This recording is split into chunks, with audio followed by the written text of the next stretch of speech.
Afternoon, whatever. I just finished eating my lunch. I had leftover spaghetti from last night, I think. Wait, did we have spaghetti last night? I don't remember. Well, the spaghetti was still good. And finishing my juice here.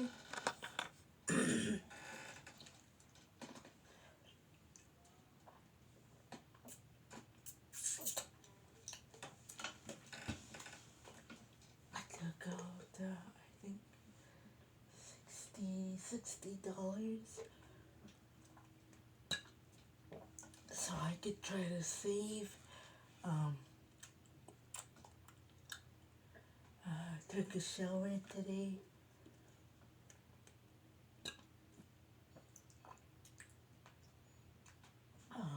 And then went banking. Then came home, took my medication, had my lunch, and now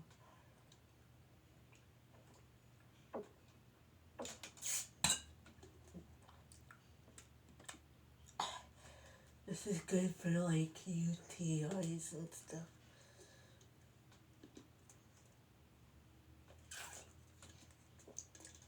Urinary tract infections. I'll be making a lot of urine today. I'll tell ya.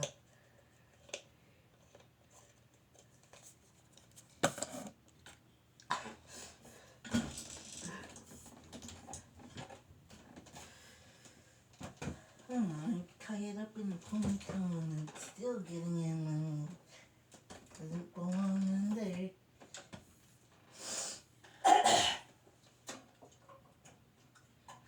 Cold in here again. Shut TV off for a brief minute. Today is Monday, November 10th, and the time is 12:10.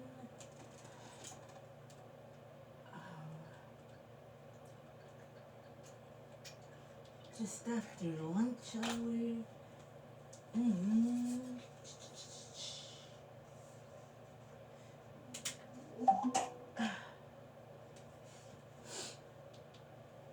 Oh, my knee.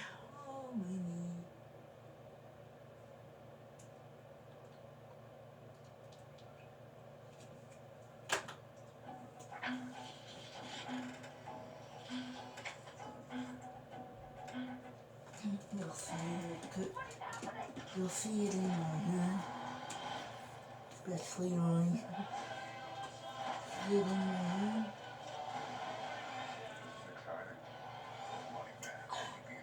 Oh, been craving coffee all night or all weekend. Didn't get to go out for coffee this weekend. But the stain is barely visible. Can investigators bring the evidence into focus? A new computer promises to read a killer's mind. I have a really sore Can it piece really of see skin, the truth locked in the murderer's memory? a piece of skin. 2 bodies are found in the California wilds.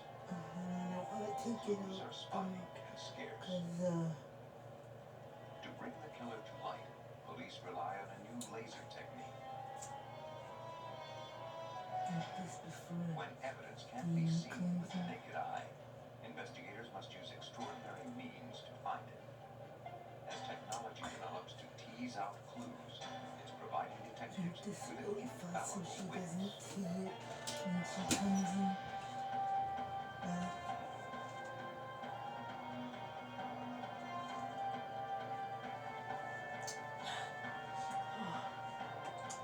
Really tired today again, even though I slept good.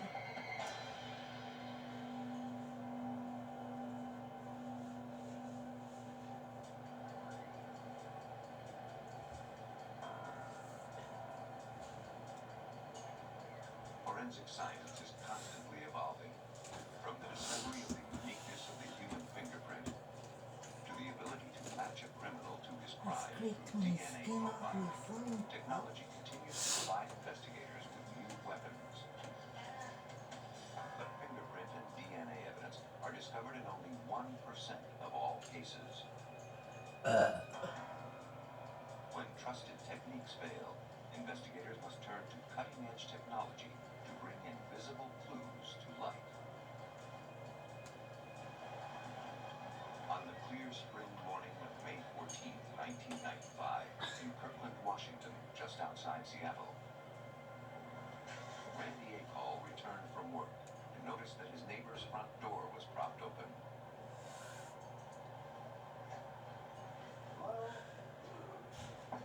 Ordinarily, he wouldn't have given it much thought, but he had noticed that the door had been open when he had left for work the night before. Randy was a little worried and decided to see if everything was all right.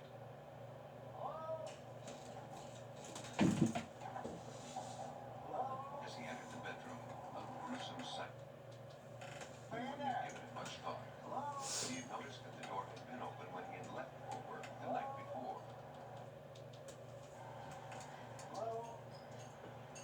Ordinarily, he wouldn't have given it much thought, but he had noticed that the door had been open when he had left for work.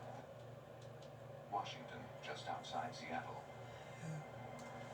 Randy Akall returned from work and noticed that his neighbor's front door was propped open.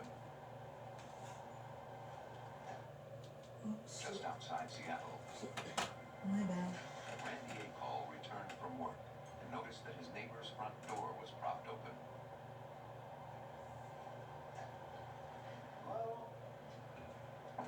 Ordinarily, he wouldn't have given it much thought, but he had noticed that the door had been open when he had left for work the night before. Randy was a little worried and decided to see if everything was all right.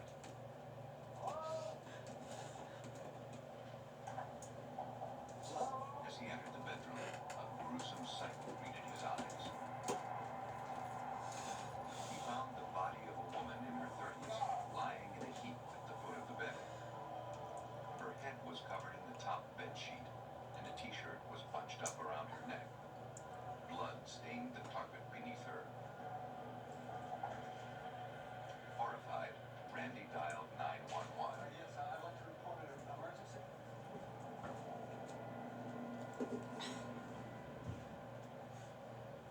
Detective T.J. Klump of the Kirkland Police responded to the call. It was Mother's Day, 1995, at about 10:30 a.m. in the morning. I was preparing to take my wife and daughter out for Mother's Day when, just prior to leaving, I received a call from the Kirkland Dispatch Center, and they requested that I immediately contact Sergeant Markle in the Detective Division, that there had been a suspicious death that all the detectives were being called in for to investigate.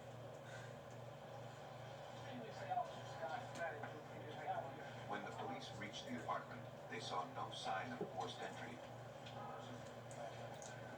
At first glance, there were none of the usual indications that a crime had taken place. The TV, the stereo, and other items of value were still in the condominium. Nothing had been disturbed.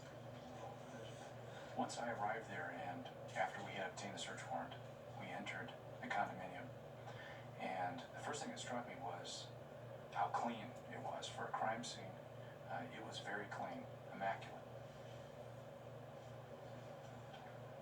The killer seemed to have been meticulous in covering his tracks.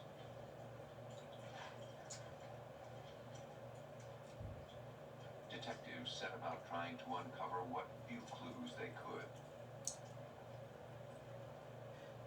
The case hinged on their ability to bring secrets of the crime scene out into the light.